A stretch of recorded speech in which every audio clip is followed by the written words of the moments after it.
સુરેન્દ્રનગર જિલ્લામાં ખેડૂતોના પડતર પ્રશ્નોને લઈને કોંગ્રેસની આગેવાનીમાં મોટી રેલી નીકળી. રાજ હોટલથી કલેક્ટર કચેરી સુધી નીકળેલી આ રેલીમાં મોટી સંખ્યામાં ખેડૂતો જોડાયા. ગત વર્ષે અતિવૃષ્ટિથી થયેલા પાક નુકસાન બદલ વળતર, જમીન સંપાદનમાં યોગ્ય માપણી અને નર્મદા કેનાલ લીકેજથી થતા નુકસાન જેવા મુદ્દાઓને લઈને ખેડૂતોએ કલેક્ટરને આવેદનપત્ર આપ્યું.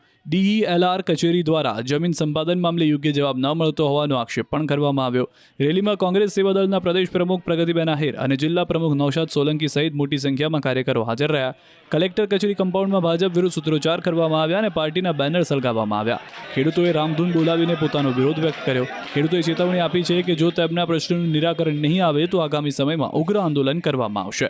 અનેક વખત રજૂઆત કરવા છતાં સરકાર તરફથી કોઈ યોગ્ય પ્રતિસાદ ન મળતા ખેડૂતોમાં ભારે રોષ જોવા મળી રહ્યો છે.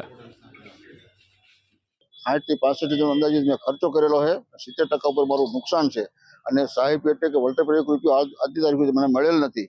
અને જે ખેડૂતોને મળ્યા છે એ ગણ્યા ગાંઠે ખેડૂતોને મળેલા છે અને અન્ય ખેડૂતો બાકી રહી ગયા છે અને ક્યાંક ને ક્યાંક તંત્રની મિલી ભગત હોય એવું મને દેખાય છે. ખેડૂતોના ન્યાય માટે આજે પણ કોંગ્રેસ જીવિત છે. કોંગ્રેસ એમનો પ્રશ્ન ઉઠાવતી રહેશે.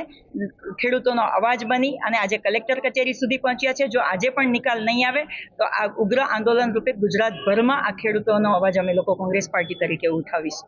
ગત ચોમાસાની અંદર સુરેન્દ્રનગર જિલ્લામાં અતિ ભારે વરસાદ થયેલો અને એના કારણે લગભગ તમામ ખેડૂતોના પાક નિષ્ફળ ગયેલા. ત્યારે પણ અમે ખેડૂત રેલી આયોજિત કરેલી, કલેક્ટર કચેરીને અમે આવેદનપત્ર આપેલું અને ત્યારે સરકારે એમ જાહેરાત કરેલી કે અમે બધાને અમે વળતર ચૂકવીશું. પરંતુ આજે 6-8 મહિના પસાર થઈ ગયા, હજી સુધી ખેડૂતો રાહ જોઈ રહ્યા છે. એમને એક પણ રૂપિયો મળ્યો નથી. 80% ખેડૂતોને વળતર ચૂકવવાનું બાકી છે. 2000ની સાલથી કોઈ તો 2022ની સાલથી કોઈ 2023ની સાલથી રોજ બિચારા ધક્કા ખાય. એનું ખેતર જે વર્ષોથી જ્યાં હતું, બાપ દાદાઓનું જે ખેતર હતું, એ ખેતરની સ્થળ સ્થિતિ આજે બદલાઈ ગઈ છે.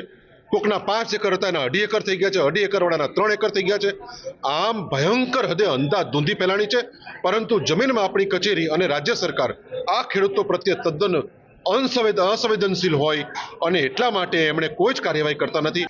જે ચોમાસામાં વધારે વરસાદના કારણે જે પાકમાં નુકસાની થયું છે એ બાબતમાં જે ઓગસ્ટ અને સપ્ટેમ્બર માસમાં જે અતિવૃષ્ટિના કારણે નુકસાન થયું છે એનું વળતર ઓલરેડી ખેડૂતોને ચૂકવવામાં આવ્યું છે.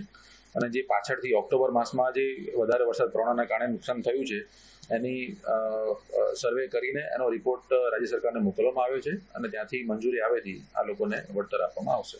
DLR દ્વારા અનુક્રમે એ લોકોની ફરીથી માપણી કરીને એનો સુધારો કરવામાં આવતો હોય છે. જેમાં આ પ્રક્રિયા ઘણી લેન્ધી છે, ટેકનિકલ છે, એટલે એમાં ઘણીવાર વિલંબ થતો હોય છે.